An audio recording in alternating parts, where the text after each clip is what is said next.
All right, hello everybody.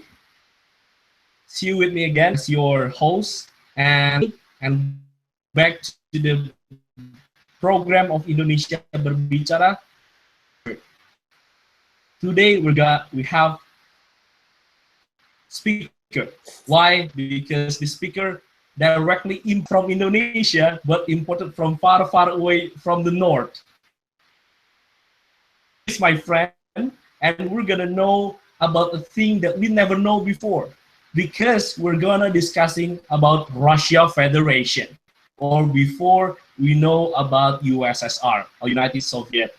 Therefore, at the first hand, this discussion we're using in English. So those of you, I do believe all of you understand in English, and this discussion will gonna be a fruitful discussion.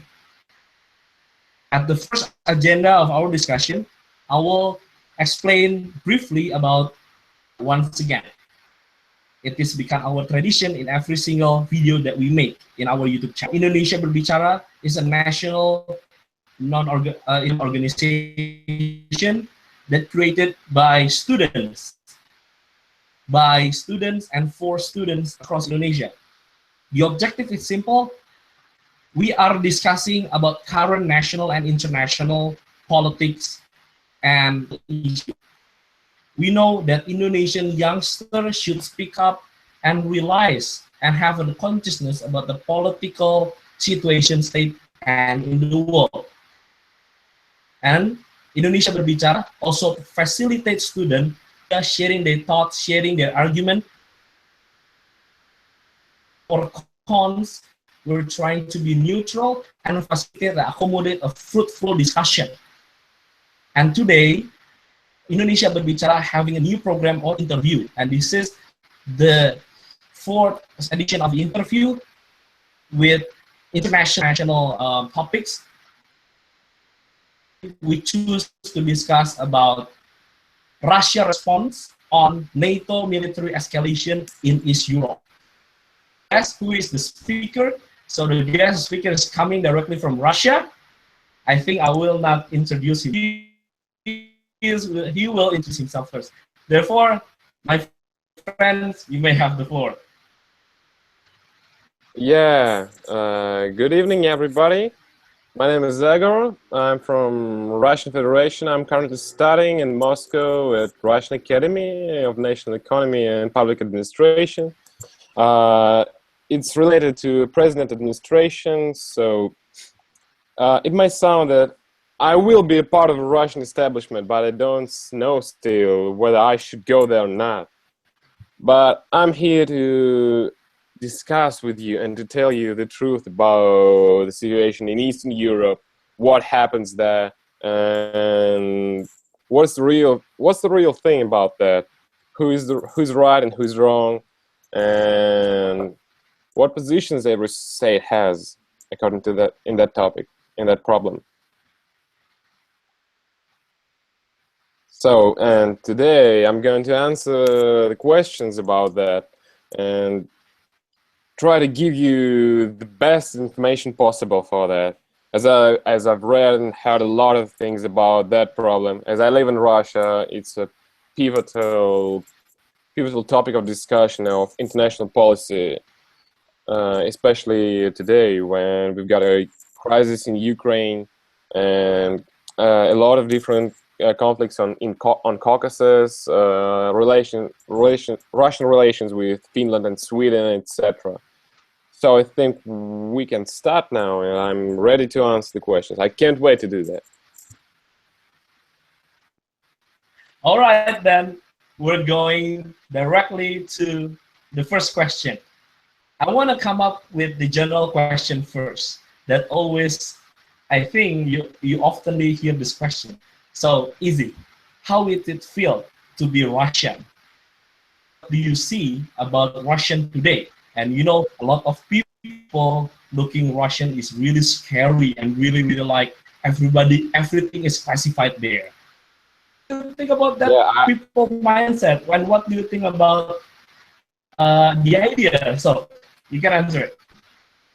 Yeah, you know, we are living in the world of stereotypes, and when we are not going anywhere abroad, we imagine of people from all over the globe to have different stereotypical features. For example, in Russia, we think that British people are always going to drink tea at 5 p.m., that they always wear their cylinders and speak in a posh way. When it comes to Americans, Russians think that all of them are fat, eat hamburgers all the day, and do nothing. And in Russia, it is also thought that Americans are stupid. And when it comes to Russia, the same thing is about Russian people. And especially the image of Russian was broadcasted by Hollywood, by different films like Rocky or Rambo in Afghanistan. And people think that we speak in that way. Hello, my name is Ivan, I'm ready to kill ya.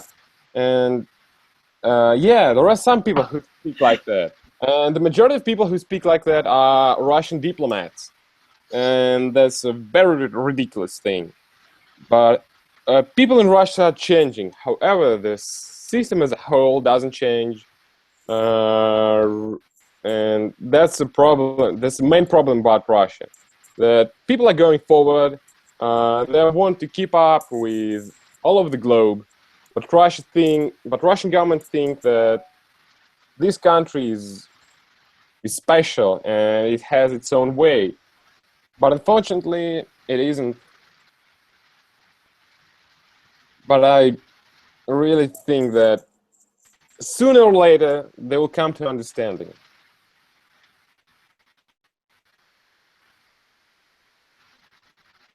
All right, that is really great question. Okay, now we'll go to the serious one. You know, NATO having a new, like a supreme or general, like a joint committee of staff, have a new leader coming from US, and this general is really having a good experience in creating defense mechanism in Korea Peninsula, and right now in alleged NATO, and policy is establishing the first additional troops and add another military installation in Eastern Europe that really nearby the borders of the Russia itself. But before we're moving to with the detail about the NATO and how Russia responds, could you give us, Indonesian people who watch this video, about the general explanation about Russia defense point of view, and also military capability of Russia, about the real one itself? Yeah. When speaking about the Russian defense system as a whole, it's almost a complete legacy of Soviet Union. All the missile defense system, all the nuclear weapons, the majority of tanks, the majority of naval fleet, navy, is a heritage of Soviet Union. But in Russia, there is a national program called 2020 that by the year 2020, 80% of every weapon in Russia will be replaced by a new one. So nowadays, 25% of money in Russia are being invested in producing producing tanks, navy, vessels, jets, helicopters, assault rifles, and all kinds of military you can imagine. Even there are some special kinds of rocket launchers which nobody has in the world. Despite having this powerful technology, Russia doesn't have that economic power. Russian economy is struggling. It is very similar to the one that Brazil and Argentina are experiencing today.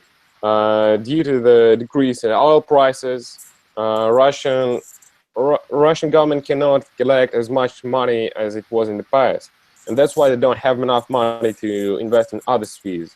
And that's why they increase the share of military budgets, but the social budgets in Russia is decreasing and decreasing.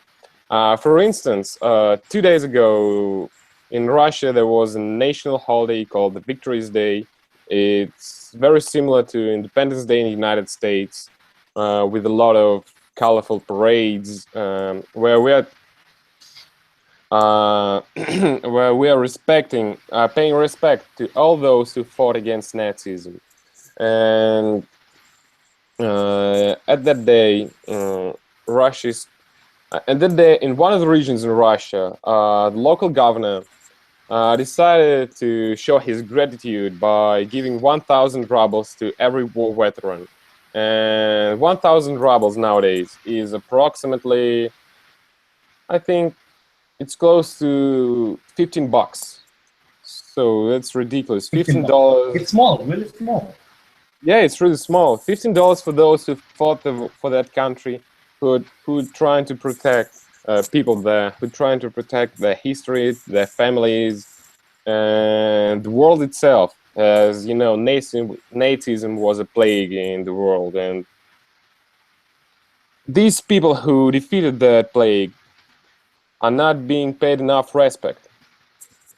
But Victory's Day in Russia is used in a different way. Russian government used it as a propaganda to assure Russian citizens who don't know the real thing, the real situation, that everything is fine with us. We've got the most powerful weapons in the world. We've got a lot of rockets, and we're ready to smash America.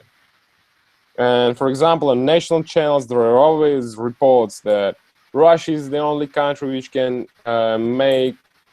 make ashes out of American cities. And it's ridiculous. That's very aggressive. And I don't appreciate that. By the way, I'm very oppositional to Russian government and Russian stance, so I'm going to tell you the real picture.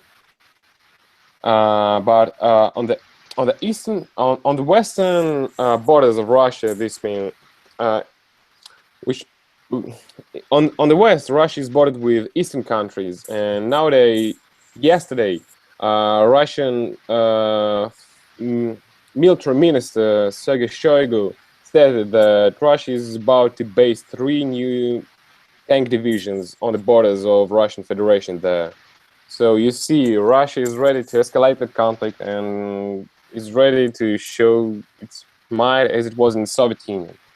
And the thing about Russian government is that it's trying to think that they're from Russian Empire or Soviet Union, when the Russia was a real global country with an immense power, who competed with British Empire during Russian Empire, and who competed with United States during Cold War.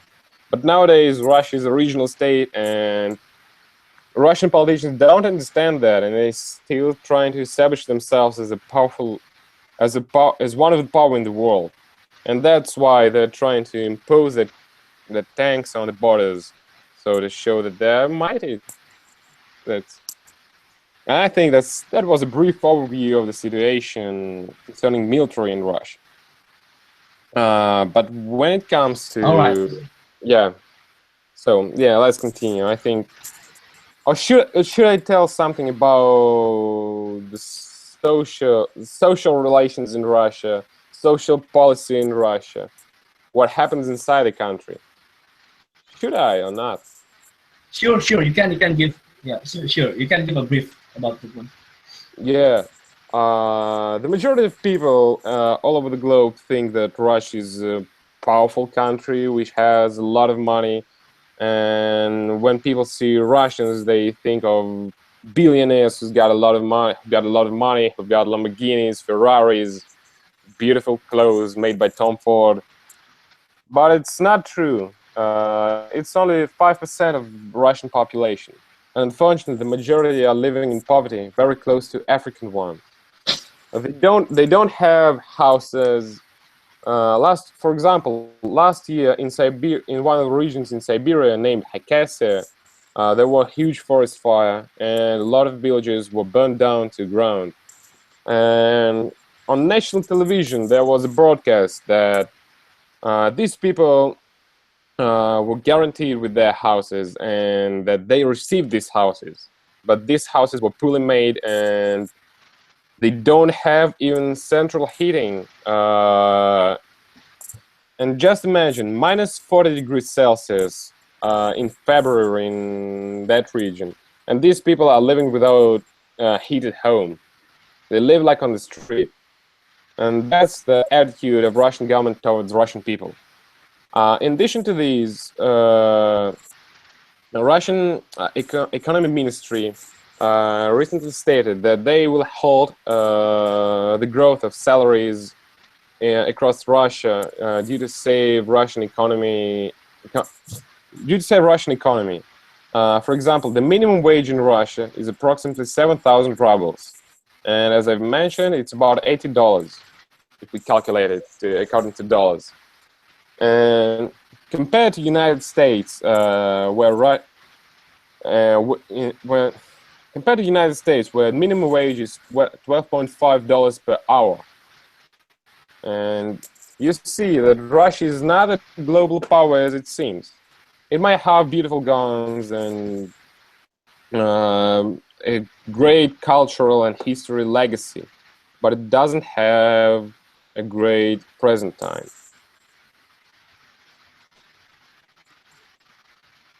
Okay, thank you for the explanation. So I would like to come up with several following questions regarding the first question about the general defense mechanism and also about the social life that you mentioned it to me.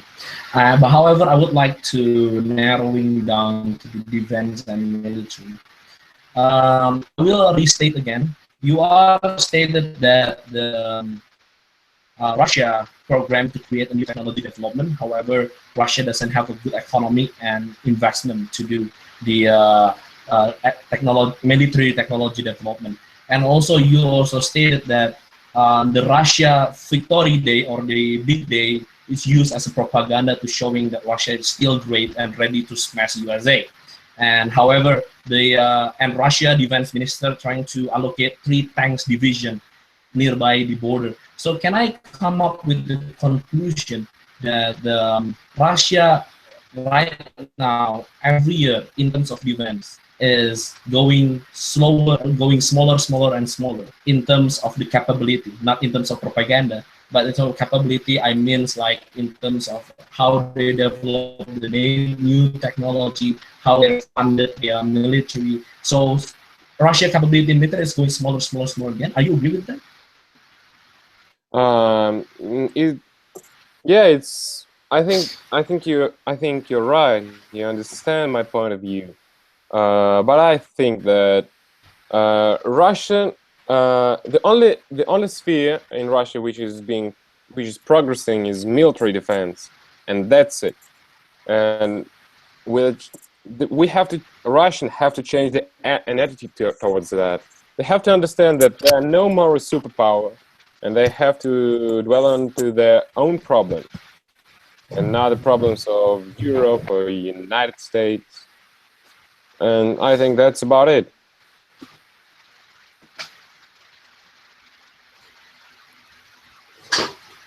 All right. So I have a following question about that one. My following question is related to what is real Putin view on events? Like, what's Putin view on Europe itself? Not talk about America first. Like, what is Putin view on European nations or in Europe and Russia? When talking about the behavior of the one who served in KGB, it's very difficult to understand what is his real stance. But I think he wanted to restore the almightiness of Russian Empire and Soviet Union. As you know, there was a Warsaw Treaty signed in 1955, and this organization was similar to NATO, and it spread across all over across Eastern Europe. And I think Putin is just about that. He wants Eastern Europe to be a sphere of his own personal interest. but really, it's very difficult to say what really Putin wants to say. For example, in Russia there is anti-gay law, so people who with gay views cannot propagandize that, cannot publish that. But in private talks, Mr. Putin told that he's neutral to them, and you know there's some strange things about that. And Putin is not always doesn't always agree with what he does. In addition to this, he always states that we've got to establish an enduring partnership with European counterparts. But unfortunately, he's trying to increase his influence, Russian influence, in Europe. And that's about it. That's about Mr. Putin. Oh, so Mr. Putin would like to increase Russian influence on Yeah. Europe. So like short He wants of to say it like that. Yeah, he wants to restore almightiness of Russia.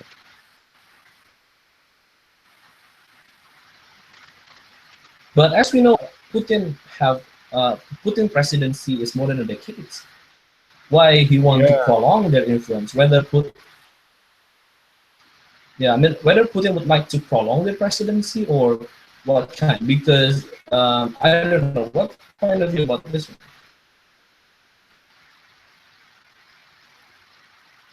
Yeah, could you repeat once again as I misheard the last part? As we know, Putin presidency is more than a decade right now, more than a decade. And you stated that Putin would like to expand Russia influence in Eastern Europe and also West Europe by military exercise and defense. Putin will still in presidency if Putin have this kind of ambition, or Putin prepare a long term for the next president of Russia, or what do you feel about this? Yeah, there are a lot of rumors about him preparing a person who will be a replacement for Mr. Putin. But there is an inner circle of people who will probably become president of Russia after he retires. And these are Mr. Ivanov. He's very similar to vice president in United States, but he's not a vice president. He's a kind of a counselor. In addition to this, there are some KGB friends like Mr. Patrushev. He is the head of Security Council of Russia, and these people will probably become next presidential candidates after Putin retires. But we don't know still when Mr. Putin will decide to retire. I think it's almost impossible to predict it, but I believe it will happen from 10 to 15 years time. Okay. But the problem is that referring back to the first question. Yeah. Okay, yeah. Referring back to the first question regarding the general view on defense and military in Russia, I would like to come up with the following question. I saw in American movies that Russia ideologies in defense is Russia doesn't know about diplomacy. He know about smacking their faces, and Russia doesn't know about passion. Russia to doing by military action directly without any further discussion before. So I would like to ask, what is the real ideology of the defense and military in Russia? The primary goal of that is to show others that the Russian army is effective. There are a lot of different trainings of Russian military forces all across Russian territory, and the majority of them are unexpected, so that every army is well prepared for an unexpected action. So military preparation in Russia is superb. It's perfect. It's fantastic. But When it comes to western borders, the majority of trainings is based near Swedish border. There have been a lot of rumors that Swedish government is about to end up its neutrality and join NATO sooner or later, this or next year. But So Sweden is afraid of Russia, isn't it? Like, can you repeat once again? The problem is connection. Yeah. So Sweden kind of afraid of Russia. Therefore, Sweden would like to join NATO. They're afraid of Russia showing off. They see that there are a lot of tanks, there are a lot of navy, there are a lot of jets and helicopters flying around the Swedish border, and they're afraid of that. They think that one day Russia might start an expected attack on Swedish borders, and that's the main problem. So Swedish people kept their. Can I talk? Yeah, sure. Go on. Yeah, I'll continue. Fine. Yeah.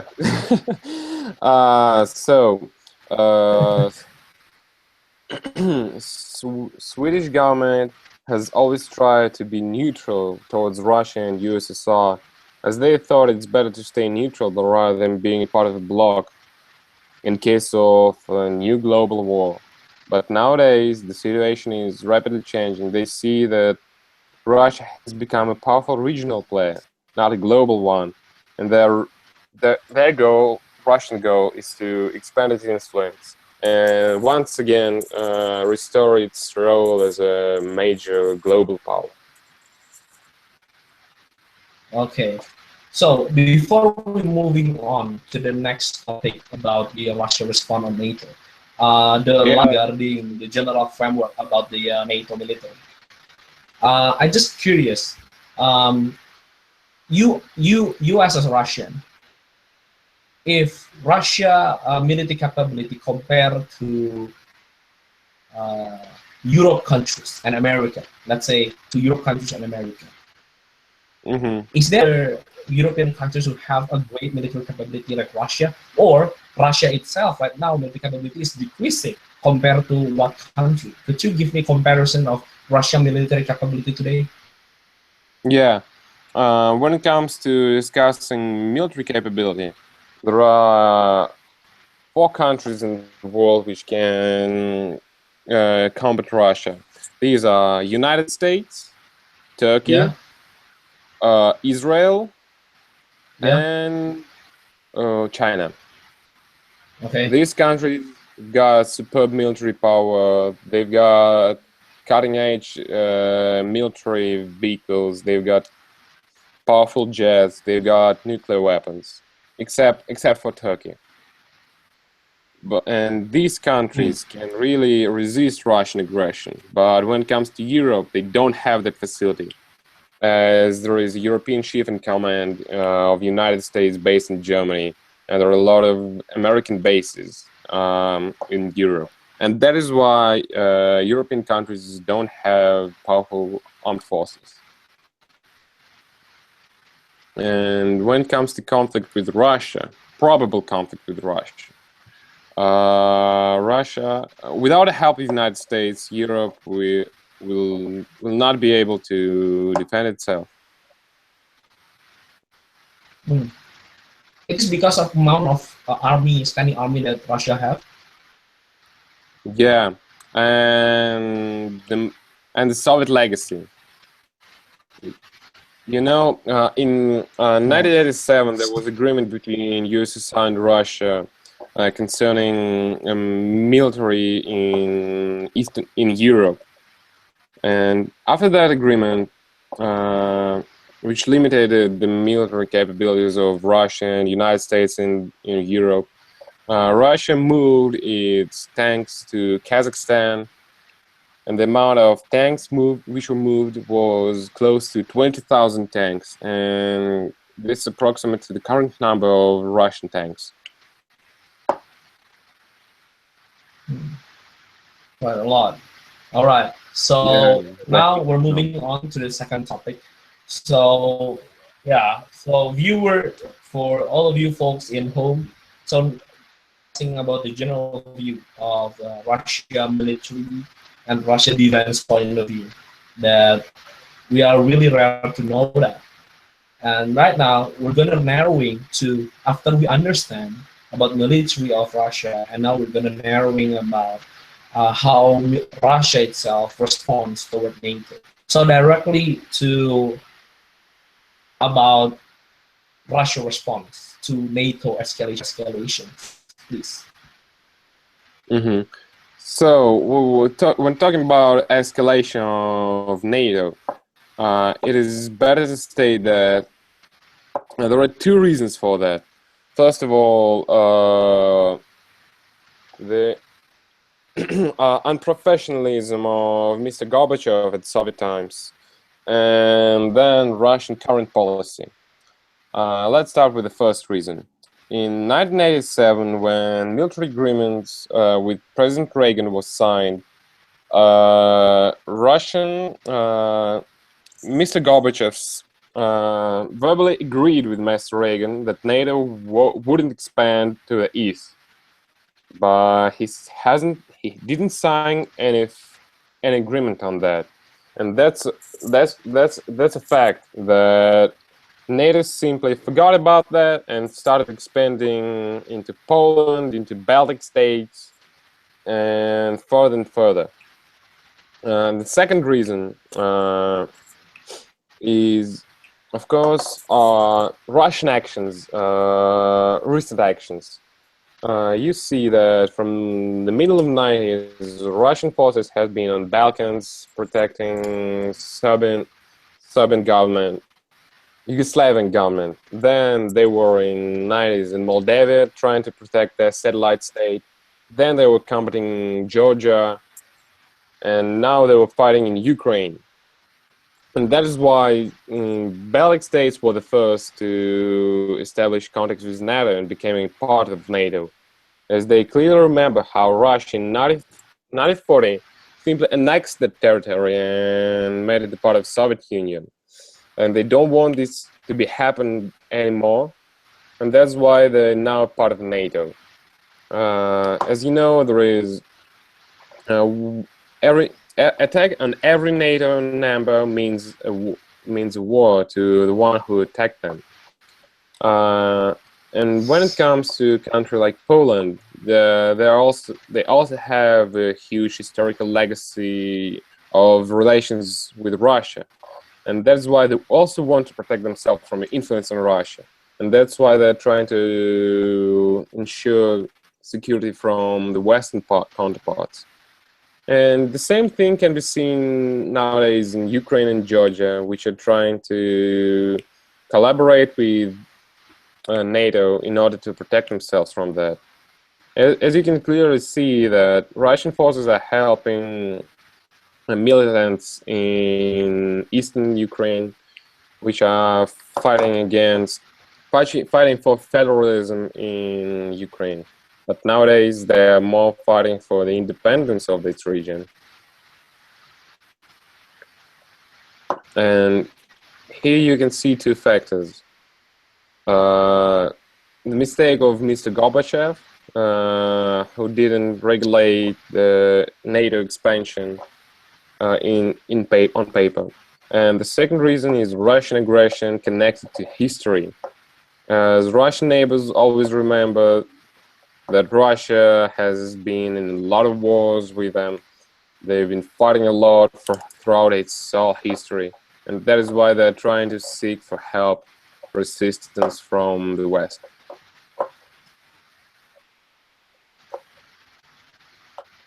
So I can conclude that Russia response on NATO is actually because of two factors. When Mr. Gorbachev is failed to regulate NATO expansion to the East European, and and that I just want to clarify, it is based on agreement between Reagan and Gorbachev. It's agreement so it is agreement between. between Mr. Reagan and Mr. Gorbachev, but it was in a verbal way. So there wasn't any agreement in paper. So, and if you without a paper, it's useless to state that it's truth. It's it's not So it's not can like we? So at the time, Mr. yeah, I'm listening. So at the time, yeah, at the time, Mr. Reagan agree on not expand NATO to the east, but Mr. Gorbachev is not make that agreement on paper. Yeah. They told Mr. Gorbachev, that's fine. We promise you that. And the same thing was about George Bush, who also stated to Mr. Gorbachev the same thing. And he simply believed them, and he didn't insist on establishing a framework for action after collapse of the Warsaw Treaty Pact. Oh, Of I course, it see. was a huge So mistake of Mr. Gorbachev. another reason is countries nearby Russia border is too afraid upon Russia because of historic Russia like to invade and involve in war in Europe. Yeah, it's a Therefore, kind of Russia, Russia, Russian Federation itself poses itself as a global leader, and to impose its power, it has to use military, as they don't have the soft power tools like United States do, and that is why they use their tanks. They showed they're powerful, and it's better to become a satellite of Russia instead of being invaded by kind man. That's how we call those soldiers who, without any signs of being represented in the Russian army, are invading different territories. The same thing was with Crimea, when Russian forces, without any coat of arms, was sitting in Crimea and trying to locate it. okay. So I can conclude from you that it's unique. I restate your statement. I write it on my laptop that Russia does not have the soft power like USA. Therefore, Russia used military to show the global leaders of Russia. So I Yeah. can conclude that Russia. What do you mean? What do you mean by Russia doesn't have a soft power like USA? Or is there Uh, that Russia can showing their global leadership? Of course, Russia has a lot of potential to use its soft power, especially when it comes to education and culture. But it doesn't have enough capabilities for that, and it takes a lot of time and a lot of resources to establish that. While Russian government wants the results now and here, and that's why they're using military to do that. But unfortunately, they don't understand that nowadays military is not a factor of showing dominance in the world. It's better to show that you've got technology, you've got the right education, you've got a freedom of speech. But that's not about Russia. The government here is quite old-fashioned. Old fashioned. All right. So directly asking about the Russia current policy. What is Russia current policy on NATO escalation just 2 months ago? Like really recent, what Russia current policy? Instead of deploying 3 division of tanks, is there any Russia policy on defending Russia border and Yeah, sovereignty? Russian foreign ministry constantly states that the actions of NATO in expanding to the east is unjust, as if there was a verbal agreement that they won't go any further. And the latest hype about NATO was about Montenegro. When in that country they decided to join NATO, and as a Balkan state, which which is a part of national interests of Russia, which dates back to Russian Empire. It was unacceptable for Russia to have a NATO state in the Balkans. And when it comes, and the second situation was about Sweden, when Swedish Parliament decided to discuss the possible collaboration with NATO, and Russia is again against it. They don't want it to be close to its borders. And you know, when NATO comes to that state, they block the possible the possibility of influence from Russia, as NATO is a reliable shield for them.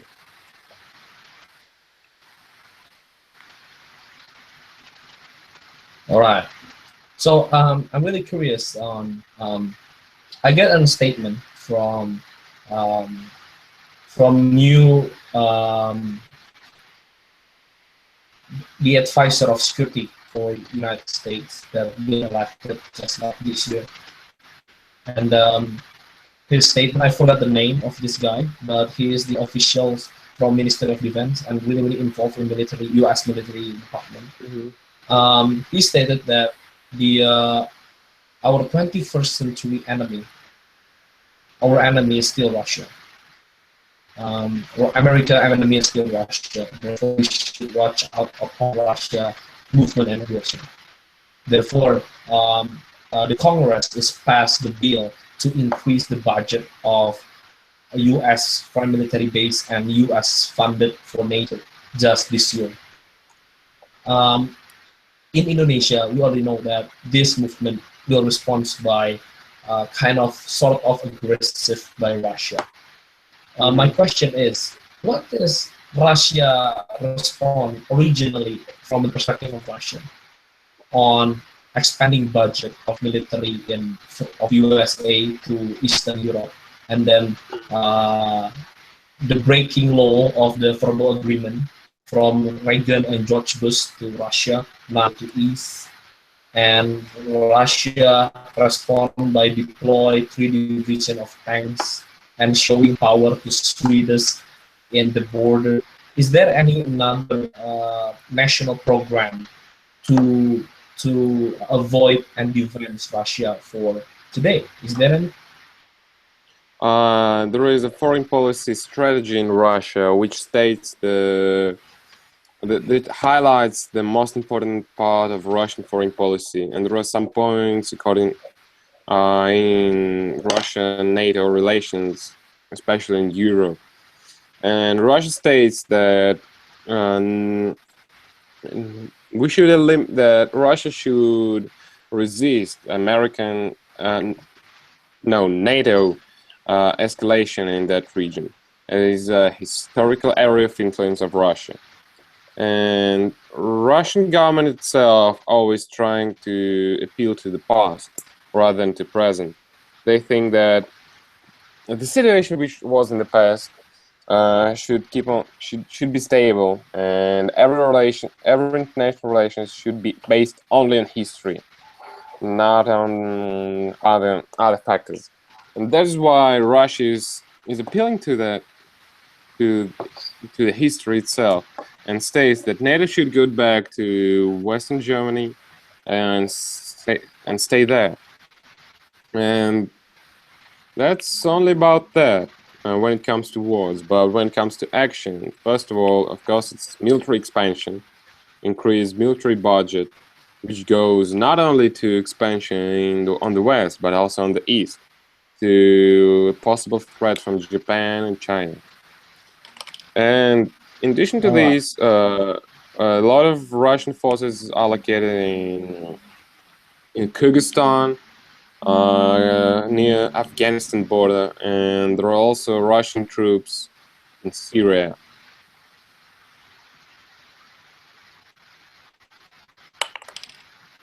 So to sum up, Russian strategy is not just about protecting itself.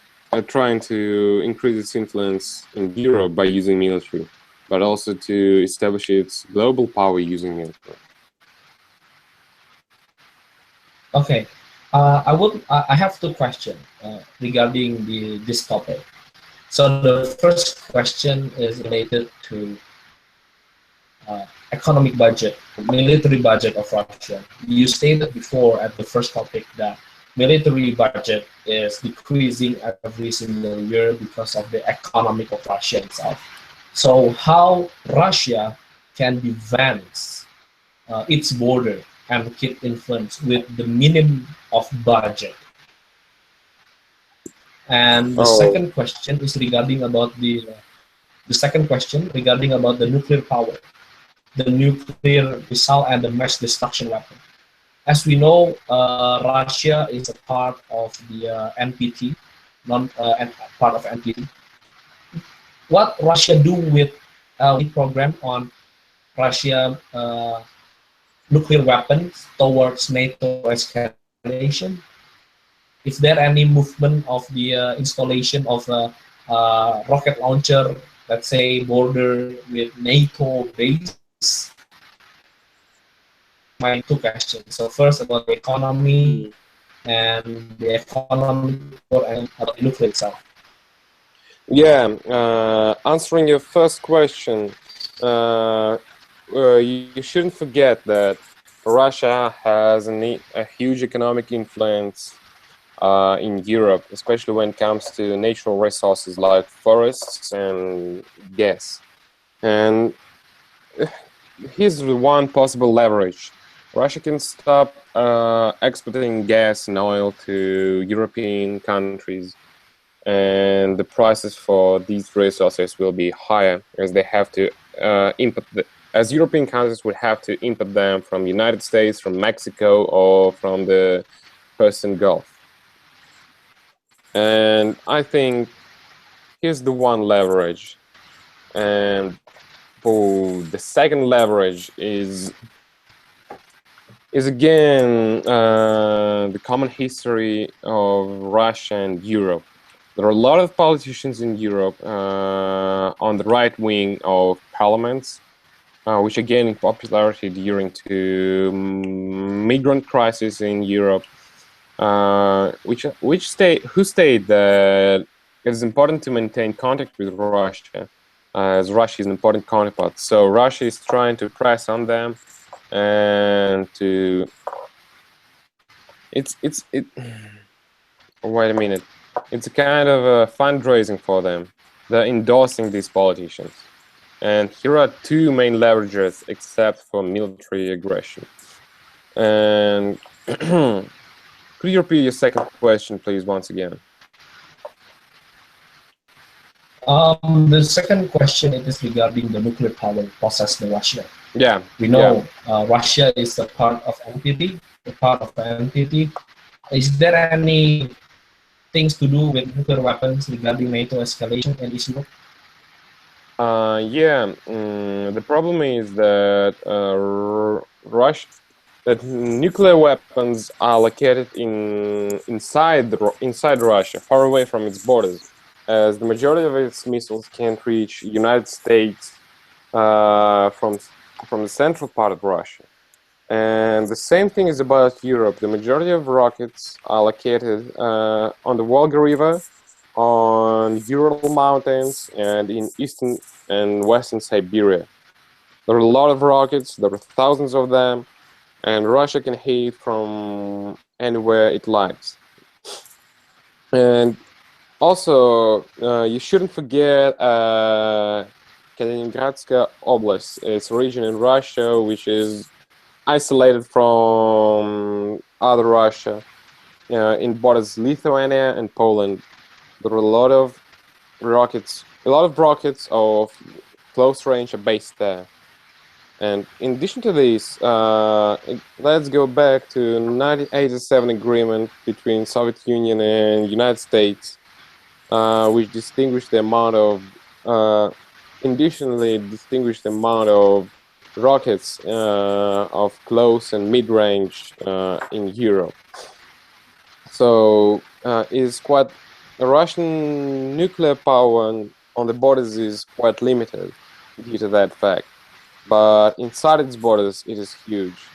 So the influence will remain the same. Its barely could be changed.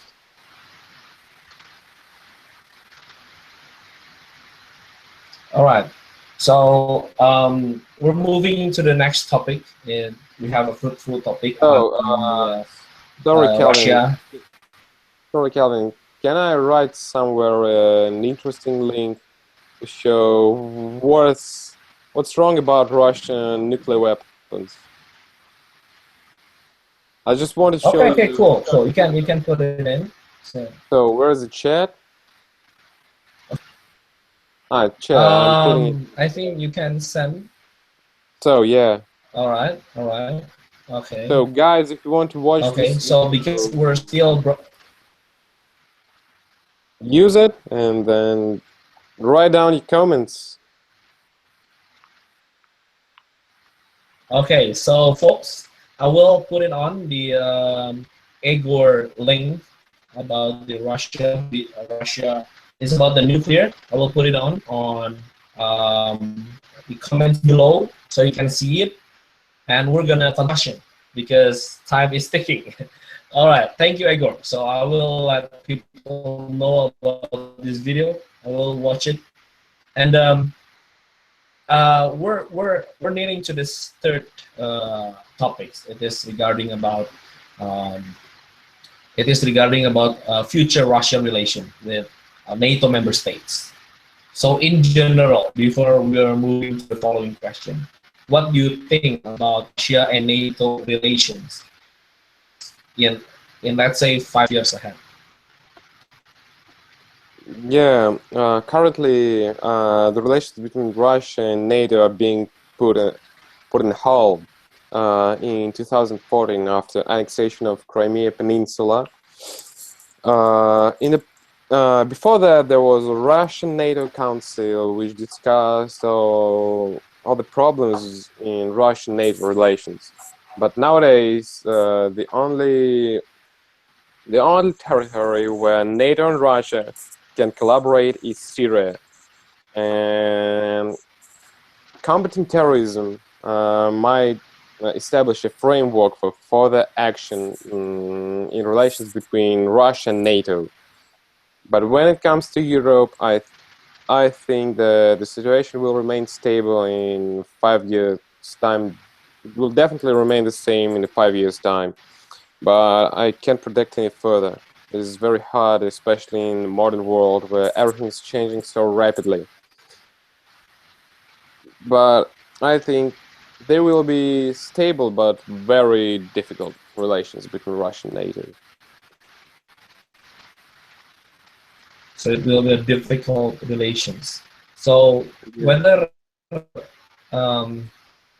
any fueling escalation upon military in the borders, today Russia is dealing with Crimea, Russia dealing with Sweden, Russia dealing with Kazakhstan, Russia dealing with all post-Soviet countries, because some of them are choosing to join European Union, and choosing to collaborate with NATO. Is there any kind of the military escalation of Russia, or it just stopped like this one? No, they're expanding budget again, or Russia shifting to economic, not in military again, or Russia shifting to soft power and not using military again. So what do you think upon this one? My personal stance is that Russia wouldn't have its swap in strategy. There is a new plan called 2030, as far as I remember, which again states the economic development of Russia, and it's mainly based on the development of the military system in Russia. So there is a further framework for action and that is why I think Russian government will continue will keep to its line. But sooner or later there might be a revolution in Russia, and I really don't know what will be then. Wow, it's really controversial. It's really controversial statement about sooner and later it will be a revolution in Russia. To discuss this statement, what do you think about revolution of Russia? What kind of revolution that probably will happen in Russia? Will be a free world like America, or probably like Britain, or probably like China? Share more. Yeah. I'd like to eliminate. First of all, I'd like to eliminate the third option of view is China. It's impossible to continue your ways at the Chinese model. Russia, USSR tried to do that during perestroika of Mr. Gorbachev, which means the rebuild in English, reconstruction. It's better, but I think that. There are two options for the revolution. First of all, there can be a coup in the inner circles of Russia, where generals or military ministers will remove Putin from its presidency and will create a new state. But there is always another option, which is not that probable, is that democratic activists will come in power to Russia. But I think that day after day I see that more and more people are ready for democratic changes in Russia. And it's better to see how elections in September in Russia will go. There will be parliamentary elections, and after them, there will be something maybe very special. I don't know still. All right, so military coup. Military coup. It's very. Whether it is possible from 1 to 10, if we talk about scale, military coup. Oh. Yeah, You're making me predicting something very difficult. Something which is very difficult to predict. Ooh, but it's possible. It is possible or not? Everything is possible. Even that Mr. Obama will become the next president of Russia. So I think the probability is 5, and it's 50%. 5. As there are maybe some 50%. changes in Putin's inner circles. He might remove these people from the power, and others will come as his aides. But when it comes to the second option, I'll say it's 3 out of 10. As more and more people are against Russian government, are against Mr. Putin, and this number, for example, in Moscow, it's close to 30 or 40%, but in regions it's about 12 or 15%. Okay. All right. So actually, we're heading to the conclusion. However, I got several questions from the viewer. So I got a message from the viewer. So I picked one question that really interested to be discussed. So the question is related to the American presidential election. So one of the candidate is coming from the Republican, so-called Donald Trump. And Donald Trump is really funny guy. I call it funny guy. So, however, before I question it back to you about your opinion and Russian opinion about presidential election, whether Hillary, Bernie Sanders, or Trump you leaning towards, but I would like to a statement from Trump. So Donald Trump believes that Putin is the great leader. Putin. Therefore, Trump is really respect towards Putin, like to having a new era of relationship between United States and Russia if he elect as a president. And Mr. Putin respond that Trump is a future leader of America. It is what Mr. Putin said, but I don't know whether it is the truth statement or it just make Russia having a much influence than on if Trump elected as a president. So I would like to back to you. What is people of Russia view on American election?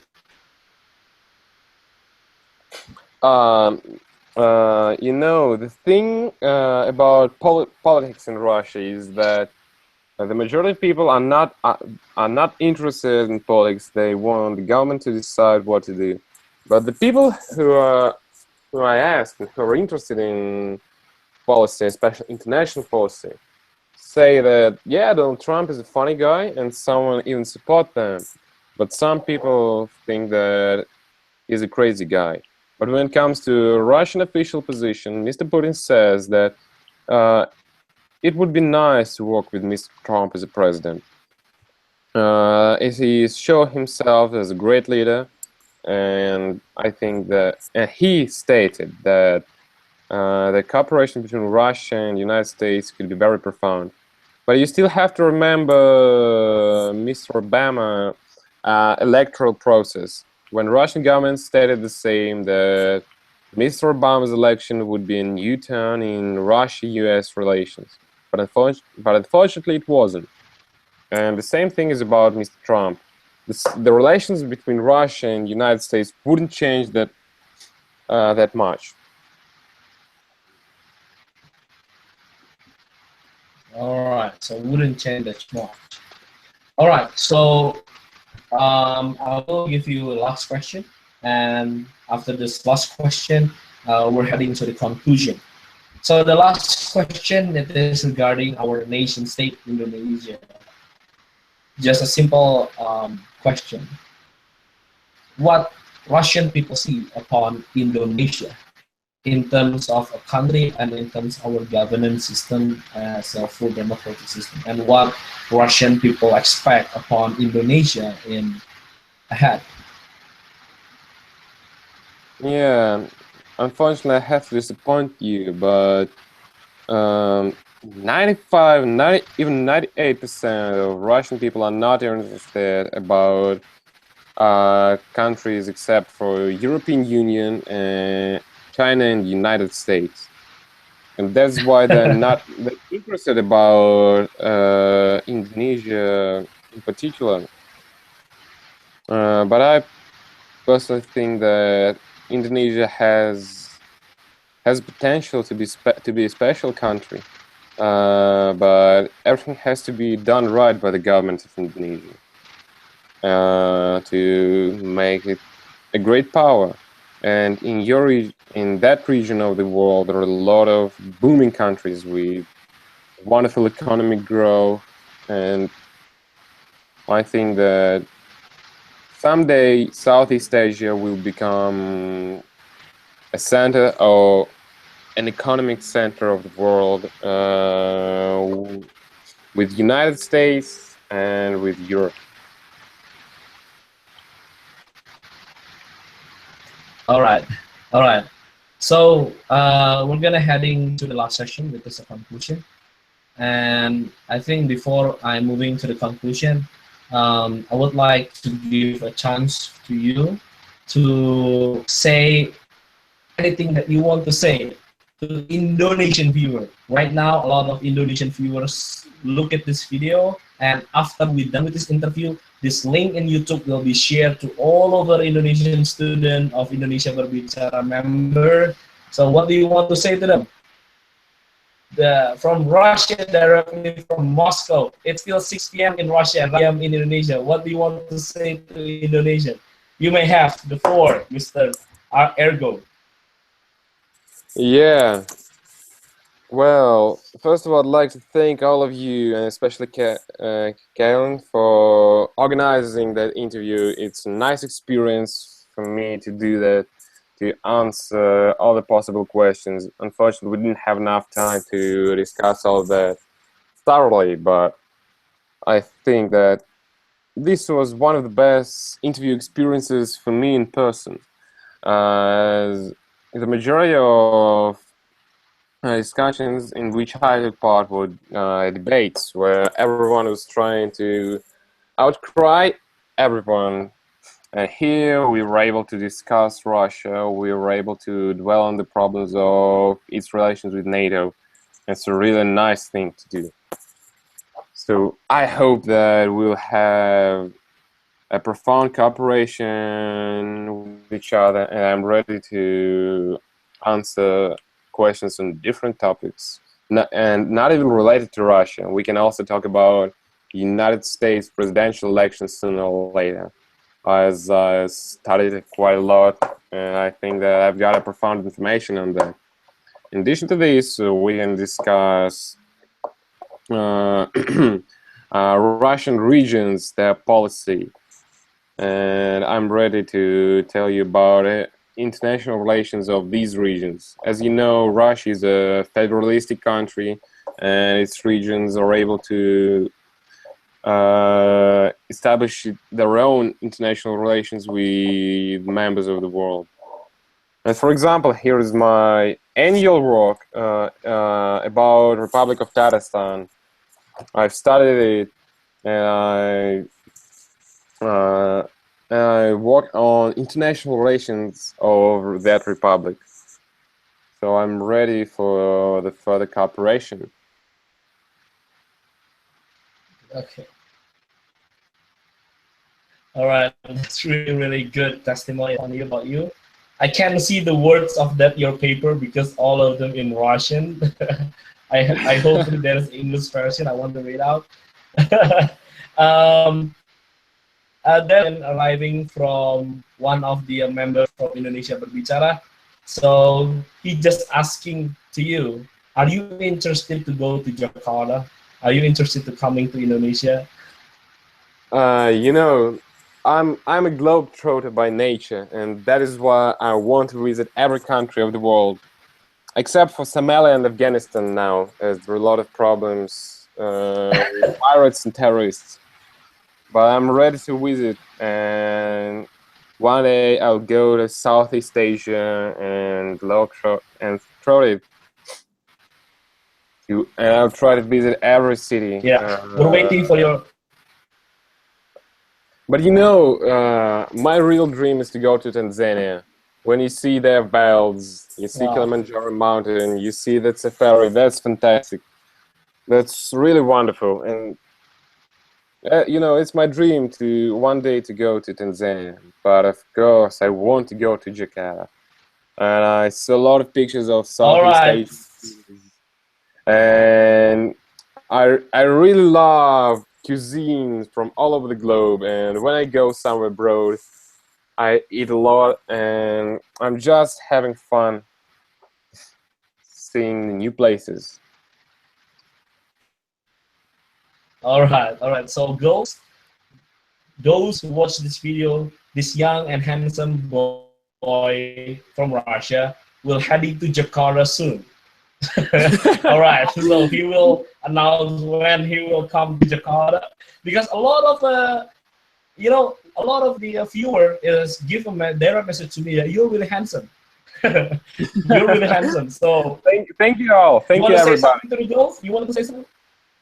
Yeah, thank you for your compliments. That's really nice of you to say me these things. I really appreciate that. Do you? All right. Do you still single to make all those girls happy? You know, I've got a lot of friends here in Moscow, and maybe some of them will go to Jakarta. There is no problem in that, and I think they're nice guys too. You're not answering whether you are single or not. All right, we're heading to the corner of time. All right, so ladies and gentlemen, Indonesian student, Indonesian youngster who watched this video, you have you are really lucky to see you, because we have a good, really fruitful discussion about Russia perspective. Therefore, I will come up with the conclusion. This conclusion is consists of all ergo statement. Try to construct it. All right. So all the conclusion probably like this one. So Russia right now is, it seems to be a global power. But right now, Russia is trying to keep their global power, even though Russia capability is decreasing every year. Russia doesn't have like USA. Therefore, Russia somehow using a hard power by a military, and Russia somehow still looking to the old-fashioned governance style.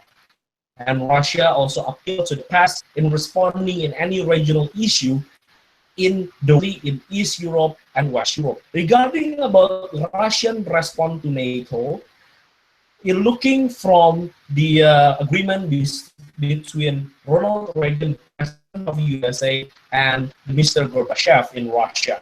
So it is the fault of Mr. Gorbachev. Mr. Gorbachev is not regulating the verbal agreement upon NATO not expanding its military influence to East Europe. However, the verbal agreement is nothing more meaning if it's not regulated on paper. Therefore, today NATO expand to East Europe, and Russia also to involve in historical war, would like to involve in war in the past. It's made many Russian, many of East European countries and post-Soviet countries is too afraid upon Russia in the future. Therefore, they are trying to collaborate with European Union, especially with NATO. One of the examples is Ukraine and Sweden. And the unique things that Russia have a plan about 2030 mega plan. It is about the economic and military development. However, regarding the economy, Russia still have the great bargain economy with European, because European is leaning to the export of oil and gases from Russia, because Russia natural resources is much cheaper compared to the natural resources imported from another region across the globe. However, the unique statement about the future of Russia, probably there are three possible coming from Mr. Ergo's statement. First, probably they come up with the revolution of Russia. The revolution of Russia probably it will be a military coup inner circle of Russia. However, Mr. Putin always change their people, rotate people nearby him to find a person that really compatible and loyal to Mr. Putin. And second, that much of democratic changes in Russia. In December 2016, Russia having the election on parliament and all election, the general election, and probably it will be a peace transition and democratic party there. And then the last one, that a lot of people oppose Putin right now. A lot of Russian people having a new paradigm, having a new ideas, and trying to argue to put in a government. So this sum up is really unique statement, but I would like to conclude. Russia is still one of the major power. Russia is still major power in historical and today. Probably because of the large of the territory of the Russia itself, and Russia influence upon East Asia and East Europe. Russia also trying to create a so-called of NATO in eastern countries of European. However, this agreement, I don't know, probably it will succeed or not, but it seems not work. But Russia trying to rebalance the United States of America. And USA and Russia is still a major global power instead of India or China. This discussion is showing to Indonesia people that both countries seems really somehow there are a lot of domestic problems come up, and not all of the domestic problem is picturized the great power of the country. It is showing from Mr. Ergo's statement, not all Russian people is rich only 5% of Russian living in a high standard. Rest of them somehow near it's similar like African social life. Many of poverty in Russia, but so it's become a learning process for you Indonesian people, that if you are looking for a certain country, yes, they are great, we should learn from that, but we should know also what is the donor facing and what kind of the solution they are trying to manage their problem, and we can learn from that country. So if you look it up to America, don't just look from the rhetorical of their leader. Don't look from the rhetorical of their government. Look to the reality, what happened in the grassroots level, and then we can judge objectively. So this is the end of our discussion in Indonesia Berbicara. Hopefully this video can spread out to all friends, to all your family, know what is the perspective of Russia in military and defense, and also the future of Russia itself. We're trying to promoting the truth and promoting the objective of the way of people we see the political and national and international. Therefore, I'm really happy and thank you to all of you who have joining this video conference chat and interview with Mr. Ergo. Hopefully, we'll come up with discussion ahead, and subscribe our YouTube channel, and don't forget to follow and watch another interview with the best best speaker in head. Thank you. I would like giving back to Mr. Ergo. Do you have like the final statement before we close this interview? So I think that you've summarized everything, every point that I stated, and I think that I want to say just thank you for listening, for tuning into that stream, to listening to us, to listening to our discussion. It's really nice of you to do that. And so I hope to continue collaborating with the organization to make it a profound and powerful in your country, and not even in your country, but it should go global, I think.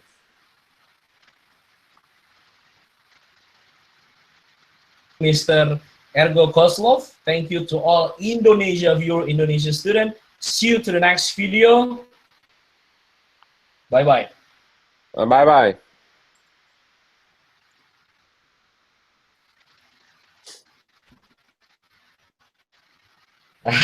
All right.